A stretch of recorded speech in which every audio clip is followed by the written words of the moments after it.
আজকে আমরা পিকনিক করব, তাও আমাদের এই ছাদ বাগানে। তোমরা ভাবছো তো এই রোদ গরমের মধ্যে আবার কি দিয়ে পিকনিক করবে? আমরা পিকনিক করব আমাদের গাছের ড্রাগন ফল দিয়ে। দেখেই বুঝতে পারছো ফলটা খুব ছোট হয়েছে। আসলে এ কদিন এক নাগাড়ে এত বৃষ্টি হচ্ছিল যে পলিনেশন করা হয়নি, তাই ফলটা খুব একটা বড় হতে পারেনি। তারপরেও যে ফলটা হয়েছে আর এত বৃষ্টিতে পচেও যায়নি, সেটা আমাদের সৌভাগ্য। চলো, ড্রাগন ফলটা পেড়ে নিয়েছি, এবার কাটা যাক।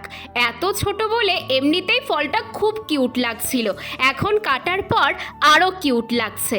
জানি অনেকেই বলবে ড্রাগন ফল খেতে ভালো লাগে না, কিন্তু বিশ্বাস করো, কেনা ড্রাগন ফল আর বাড়ির গাছের ড্রাগন ফলের টেস্টের দিন রাত ফারাক। তার উপর এটা আবার পিঙ্ক রোজ ভ্যারাইটির ড্রাগন ফল, তাই পাকা আমের মতো মিষ্টি ফলটা।